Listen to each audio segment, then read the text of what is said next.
Welcome to the show, guys. I'm Andre. This is Yep, I Said It. Please take a moment and like and subscribe to my channel. I would appreciate that. Go ahead and comment, share the video as well. I'll give you a minute. Did you get it done? I appreciate that. Let's jump in. Look, so I'm excited. I mean, Kevin McCarthy got ousted today. We all knew he was a snit ache in the grid ass. Okay? That's why Matt Gaetz wanted to put this deal on paper. That's why he had him sign it. Because of this foolery. All right? So, you know, most Americans do not want to fund the Ukraine. If they just look in the comments section of most of these videos, they would see the outrageous number of people who don't want to fund the Ukraine. Now, I'm not saying that they can get all the answers from YouTube comments. All I'm saying is that a lot of people don't want it, okay? A lot of people simply don't want to keep funding Ukraine. We want closed borders. We want Republicans that will actually have a spine, that have the guts to stand up against the establishment. Okay? That's what real American people actually really want. I know it's hard for you to believe that. These rhinoceros Republicans, dinosaur politicians, can't understand what the American people have. They're just too out of touch. They don't understand. It's the way they've always done it. It doesn't work anymore. The new Republican Party, the one that's about to take over, or else, okay, we're not having it. We just don't want. We're not going to put up with it. We're tired of seeing our dollars being blown. We're tired of worrying about the future of our children and whether they're going to have success in their country, in their free country. We're tired of worrying about all that. We need strong leaders in positions of power here. Shucks, if I got to step up and do it, I'll do it. I'll buy me a house in D.C. right now. That way I can carry my 2A. I'll do it. I will do it. Okay? Just let me educate myself a lot more. But without further ado, check it out. To whose benefit? People have called you a narcissist. People say that is to your benefit alone. Is it to the benefit of you and to Donald Trump? It's the benefit of this country that we have a better Speaker of the House than Kevin McCarthy. Kevin McCarthy couldn't keep his word. He made an agreement in January regarding the way Washington would work, and he violated that agreement. We are $33 trillion in debt. We are facing $2.2 trillion annual deficits. We face a de-dollarization globally that will crush Americans, working class Americans. Kevin McCarthy is a feature of the swamp. He has risen to power by collecting special interest money and redistributing that money in exchange for favors.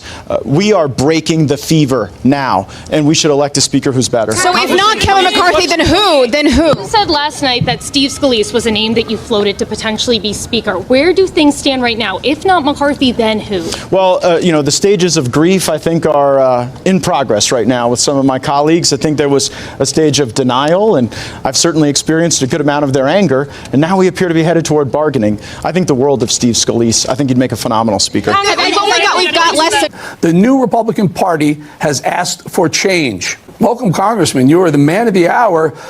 So we have to ask. We were just listening to Kevin McCarthy with a concession speech. Did you think it was going to get to this way back in January?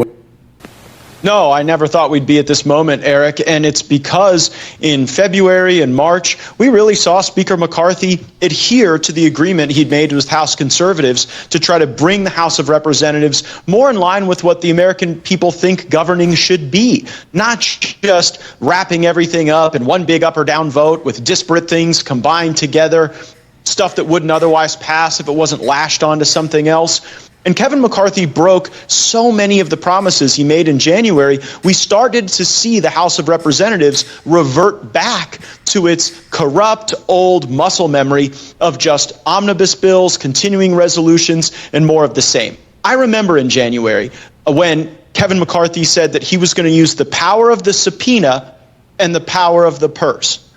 Well, he didn't even send a subpoena to Hunter Biden. The Kevin McCarthy speakership ends 9 months into the exercise without a single request to produce documents or testimony to Hunter Biden. What that shows you is that he wasn't serious about oversight. It was just a puppet show, a side game. We need a new speaker who's going to believe in robust oversight, who's going to send the subpoenas and get the job done. And when it comes to the power of the purse, all we've seen from Kevin McCarthy is a willingness to just build a yellow brick road for the Democrats. He did that on the debt limit. On the debt limit, we didn't even set an upward cap, Eric. Kevin McCarthy negotiated a deal so bad that any amount of debt that the Biden government collects between now and January of 2025, well, that's on the back of our kids and our grandkids here in the United States of America. And when I learned that this guy cut a secret side deal on Ukraine, it was definitely the last straw.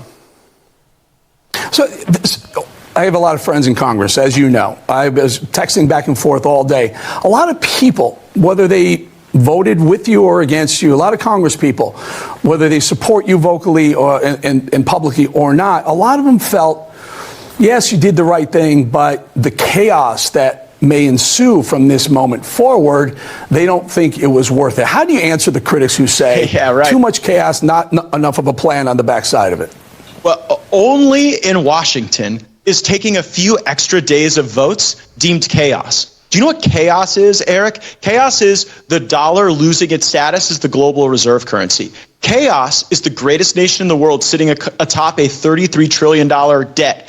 Chaos is accepting Biden budgets that will lead to $2.2 trillion annual deficits for the foreseeable future, forever. It would take us to a $50 trillion debt. And right now, I mean, U.S. News cited de-dollarization as the #1 economic trend of 2023. More and more countries are moving away from the dollar while we're printing more in the absence of any review on how it's spent. Well, when we just vote for a continuing resolution or an omnibus bill, you're taking one up or down vote on the entire government of the United States. So nothing ever gets really looked at. You see, that may be chaos to some people, but I call it legislating. I do have to offer some pretty sharp criticism of the new pro tem of the House, Patrick McHenry. We met tonight, and he sent us home until Tuesday of next week, Eric. We should be here tomorrow working to elect a new speaker, getting onto our appropriations bills, and engaging in a negotiation with the Senate to get the government funded. But instead, these people have got to go home and cry for a week? They've got to go do a week of hand-wringing and bedwetting over the fact that Kevin McCarthy isn't speaker anymore? This institution is about more than one man. It's about the job. How about we pass a budget? So McHenry has the power of the speakership now, and literally his first act as the acting Speaker of the House was to send everyone home till Tuesday. That's moving in the wrong direction. We got to get a new speaker, and we've got to get leadership to understand a sense of urgency that your viewers and the American people all feel. There is. The urgency is you got 42 or 43 days before this continuing resolution expires again, and we're going to be up against another government shutdown. It begs the question, Congressman, if not McCarthy, and you've said you don't want it, I'll ask you again, do you want it? And if not, who is the appropriate candidate for the speakership? I honestly think we probably have 50 to 100 people in the House who would make a great speaker. I want to see who the candidates are. Obviously, our #2 is Steve Scalise. We want to check in on his health and see if he's going to be a candidate. Tom Emmer is our whip. We also have some great committee chairs. Jody Arrington is the chairman of the Budget Committee. Imagine if we actually had a speaker who wanted to pass a budget. That would be a remarkable thing. Mike Johnson is my colleague on the House Judiciary Committee. He is someone who can build trust and coalitions across the conference. And the person who leads the largest caucus in the Republican House is Oklahoma's Kevin Hearns. So that's just a few folks who I think might take a look at it. Okay. All great leaders. I could see myself voting for any of them. We get a new speaker. Will the same rules and the same, risks come with the gavel to the new speaker that you outlined with McCarthy, or will that be renegotiated? In other words, if the new speaker isn't going to bring the 12 individual bills to you for signing, will they be held accountable? Yeah, that's the point. This isn't about who the speaker is. It's about the work. The Bible tells us we have to know the tree by its fruit, right? So you can know the House of Representatives by what it's able to do in law to help the American people. And so far, Kevin McCarthy had not put us in a position to succeed. Some of the people I've mentioned, I think, would have the opportunity to do that. So I'm glad this happened. It's a great day. We see a glimmer of hope. All right. We got, it looks like we have some real people in power right now. All right. Looks like we might have a chance. Because what it looks like on the other side, man, I'm telling you, it's not going to be pretty. It's not going to be pretty, man. You can't keep beating the hell out of the American people, stealing all their money, turning things upside down, telling us all sorts of wicked stuff that we don't believe in, pounding us over the head with all this regulation on our businesses, taxing the living daylights out of everybody, opening the borders. We're just not trying to hear it, bro. We're not going to put up with it, period. So I'm all with Matt Gaetz. Yep, I am, all day long. Don't forget to like and subscribe. This is Andre. Yup, I said it. Until the next time, guys.